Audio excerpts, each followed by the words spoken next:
Hey everyone, this is Richard, CEO of altFINS. In this trading video, I will do an analysis on Ethereum, ETH, which obviously is in the headlines recently. Since 2 days ago, there were about 9, I believe, electronically traded funds, ETFs, that were launched in the US. And I believe that this will drive demand and drive the price up. But there's also a number of traders that believe that there's going to be sell on the news type of pullback that we saw with Bitcoin when the ETFs were launched in January on Bitcoin. I'm of a more bullish, a positive opinion here, and I'll explain why.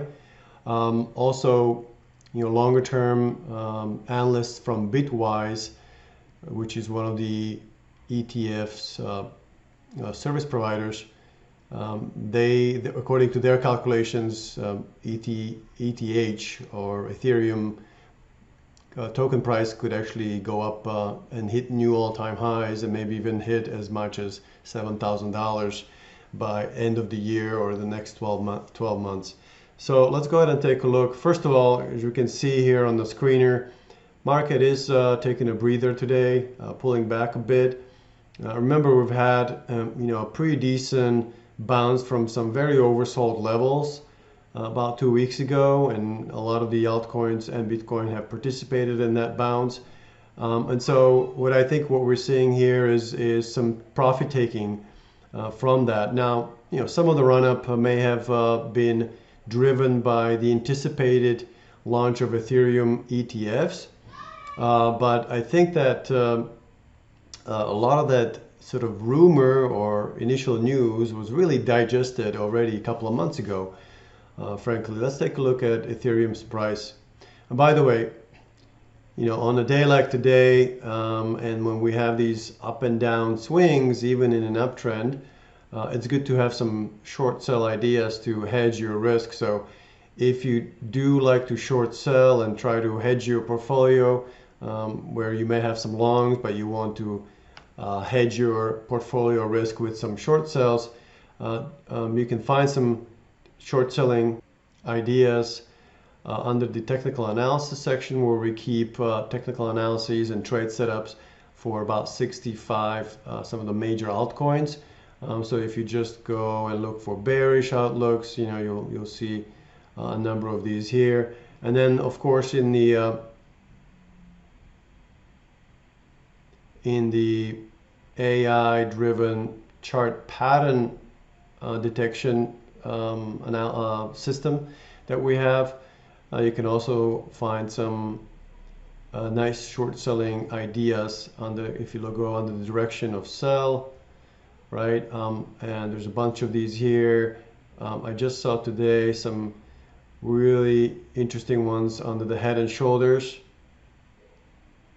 right? Head and shoulders and inverse head and shoulders are some of the highest performing or highest success rate chart patterns out there. So these could be some really interesting, profitable trading ideas. This one's got profit potential of 24% and 12% and 22%. So it's good to have some balance between your short and longs in your portfolio, because you never know when the market's going to roll over or some major market event could take the whole market down, and the short ideas will make you money. But going back to the Ethereum analysis, let's pull up the chart on it. First of all, notice that it is in an uptrend on the medium and the long-term basis. Mediums is where I pay the most attention to. The short-term trend can change very quickly. If you like to trade on a very short-term basis, that may be useful, but my trades are a little longer lasting, last several days or even several weeks. But it's a little more of a position trading. But let's pull up a longer history here. 1 year. Okay. Get rid of the 50-day moving average. We don't need it here. All right, so it's in an uptrend, which satisfies my first rule of trading, which is trading with a trend. Trend is your friend. Especially for beginner traders, I think that's a good rule to have. I do enter trades that are against the trend sometimes. So these are trend reversal trades. And those typically have lower success rates, but they can work well, especially with channel down patterns and in some cases falling wedge patterns, like we've had recently, quite a few of those. But trading with the trend is a good cardinal rule for beginners and advanced traders as well. And as we can see, this asset is in an uptrend and has pulled back and broken back out above the 200-day moving average, which that is already a signal of an uptrend. Seeing a price above the 200-day moving average is critical. Now, let's go ahead and pull up the technical analysis here to where we identify some of the resistance to support zones, right? So the price is pulled back now to that critical level or key level at 3,200, and it's also back to that 200-day moving average. I think this is a good swing trade entry. I don't think that the pullback will be that deep, and certainly not as deep as it was for Bitcoin. And the reason I think that is because the real run-up that related to the announcement of the ETF's launch happened back here in early June, late May, early June. I think this is actually 28th of May right here, right? That's when the announcement was made that indeed the SEC is going to approve the ETF filings, and the price just ran up 20% in one day, and then trended up a little bit to 4,000, and then I warned everyone that this gap right here is going to get filled. That's one of the rules in trading, is that big gaps tend to get filled, and indeed this one eventually did get filled, right? Meaning the price retraced all the way, all that gap here, all of that from, call it 3,100 to 3,700 eventually got filled. Okay, now that's good. I think that's kind of that retracement from 4,000 to 3,000. That's about a 25% retracement. I think is the retracement that Bitcoin experienced after its ETFs were launched or announced, right? And we can take a look at that in a minute. But to finish this thought process, I think that the pullback to this critical level of 3,200 and the 200-day moving average, I think, is a great swing trade entry in an uptrend. It's a strategy that we teach in our crypto trading course. I think it's lesson 3. Now, where would I place my stop loss? So actually, hold on, let's go to the live chart here. And in fact, let's look at the trading view chart. All right, let's blow this up so we can see the bigger picture here. All right, so the price is back at about 3,200 and 200-day moving average, which is right here, right? It's also getting oversold. RSI has reached 40. Now, typically RSI oversold levels are at 30 or less, but for an asset in an uptrend, even 40 is already considered oversold. So that gives me another indication that we are near sort of the bottom of the downswing. Now, where would I place the stop loss? Typically, you want to place the stop loss below the prior swing low. The prior swing low, as you can see, either on the RSI or MACD, or even in the price chart, it's clearly here, right? What's the low? The low of this bar was $2,811. So my stop loss would be just below that at 2,800. If the price breaks below the 2,800, I was wrong. I will take my losses. From these levels, it'll be about a 10 to 15% loss, but really about 10% loss, so maybe 12% loss. Not terrible. I don't use leverage. I don't recommend using leverage. So if we're wrong and the price breaks below this level, then this call has been wrong, and this asset is perhaps entering a downtrend. So that's my downside. My upside, however, would be, again, going back to 4,000 or so. At a minimum, I'd say 3,700 is where we have indicated is our the next resistance area, right? 3,700, then 4,000 or so.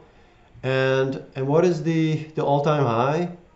All-time high, I believe, is somewhere it was set sometime in 2021 in November, and it's 4,878. So that's, I think, where this asset could go over the next 6 months by the end of the year, as the demand through the ETFs dynamic sort of keeps upward pressure on the price. Now, a couple of other reasons why the Bitwise analysts think that that Ethereum is bound to go, price is bound to go higher, or maybe hit new all-time highs by the end of the year, maybe even 7,000, is the supply dynamics. And the supply dynamics are actually better than the Bitcoin dynamics. And let's take a look at a few charts. First of all, let's take a look at the inflows, ETF inflows in the first 2 days. And they were kind of flattish. In the first day, on the 23rd of July, that's when the ETFs were launched. All in all, there was about 600 million of inflows, but there was almost 500 million of outflows from Grayscale. Grayscale has had an Ethereum trust. It's kind of like an ETF. It has converted to an ETF now, but the investors in the prior Ethereum trust investment vehicle had been locked, and so now it is anticipated, like we saw with Bitcoin, that the Grayscale investors will sell out of the Grayscale Ethereum investment vehicle, and then probably reinvest or maybe just exit altogether. And so there's an offsetting sort of outflow from Grayscale, while all the other issuers are obviously seeing decent inflows.